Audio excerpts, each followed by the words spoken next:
Kasus 2 siswa diduga tertembak peluru nyasar di Gresik, Jawa Timur, hingga kini masih terus bergulir.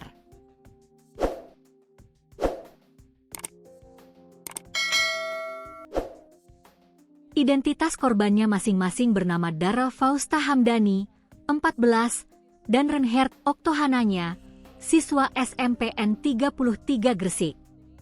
Keduanya terkena peluru saat mengikuti sosialisasi di sekolahnya pada 17 Desember 2025 sekira pukul 10 waktu Indonesia Barat.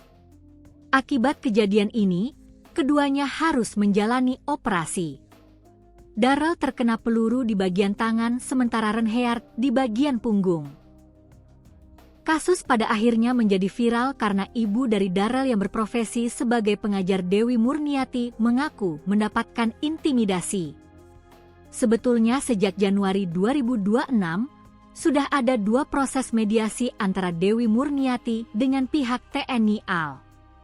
Dalam mediasi, disebutkan pihak ibu korban meminta ganti rugi material dan imaterial sebanyak 1,8 miliar rupiah.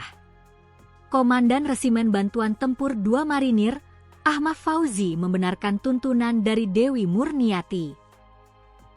Pihak TNI AL menilai hal tersebut tidak patut dan tidak berkeadilan. Ahmad Fauzi dalam kesempatannya juga membantah melakukan intimidasi kepada keluarga korban. Kami tegaskan tidak pernah ada tindakan intimidatif terhadap keluarga korban, ujar Fauzi dalam keterangan resminya kepada Tribunnews.com, Kamis, 2 April 2026. Sementara terkait insiden peluru nyasar, hingga kini TNI AL masih melakukan pendalaman. Belum dapat dipastikan proyektil berasal dari TNI AL atau pihak lain. Sampai saat ini belum bisa dipastikan apakah peluru tersebut berasal dari Korps Marinir atau bukan. Masih perlu pendalaman teknis lebih lanjut, pungkasnya. Dewi Murniati mengaku telah mengajukan ganti rugi sebanyak 1,8 miliar rupiah. Angka tersebut sudah dihitung mulai biaya pengobatan anak dan biaya lainnya. Rinciannya 300 juta rupiah biaya terapi hingga pemulihan psikologis beberapa tahun ke depan. Sisanya 1,5 miliar rupiah untuk ganti rugi imaterial. Karena bagaimanapun anak-anak ini kan cacatnya di bawah seumur hidup, katanya, dikutip dari Kompas.com. Dewi Murniati turut membeberkan kronologi kejadian yang menimpa sang anak. Ia mengaku pertama kali mendapatkan kabar anaknya tertembak setelah dihubungi pihak sekolah pada pukul 10 waktu Indonesia Barat. Dewi langsung menuju ke Rumah Sakit Siti Hadijah, Sidoarjo, tempat putranya dirawat. Di lokasi, dia didatangi seorang perwira TNI AL untuk menyampaikan sejumlah hal. Pertama, ada permintaan maaf secara langsung terkait kejadian.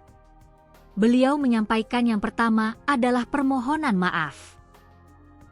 Yang kedua menyampaikan bahwasanya benar pada hari kejadian itu sedang berlangsung latihan tembak dari marinir. Terkonfirmasi ada 4 batalion di sana, ucapnya, dikutip dari kanal YouTube Kompas.com, Jumat, 3 April 2026. Dewi melanjutkan, perwira tersebut meminta kasus penembakan diselesaikan dengan cara damai. Ia juga dilarang untuk tidak memviralkan insiden peluru nyasar yang menimpa anaknya. Beliau meminta kepada keluarga korban untuk bisa diselesaikan secara kekeluargaan dan saya tidak boleh laporan kemana-mana dan saya tidak boleh memviralkan. Beliau juga menyampaikan komitmen akan bertanggung jawab penuh mulai penyembuhan pemulihan anak-anak sampai tuntas, lanjutnya.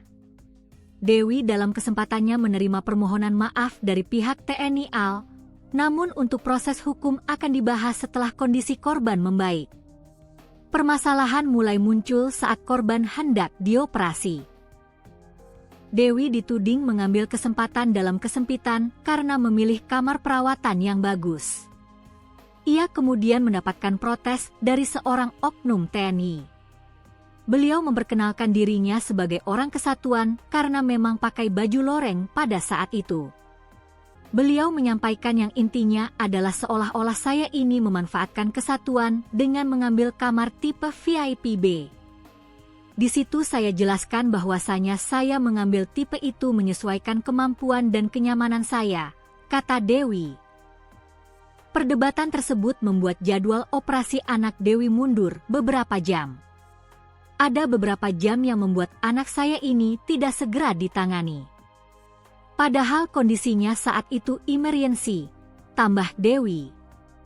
Permasalahan selanjutnya terjadi setelah operasi berhasil dilakukan. Pihak Dewi telah meminta tim dokter agar menyimpan peluru sebagai barang bukti. Namun dari pihak TNI AL ingin mengambil peluru tersebut. Ada namanya, Mayor Tri yang meminta izin ambil peluru. Saya sudah menyampaikan saat di IGD agar peluru disimpan baik-baik, tegas Dewi.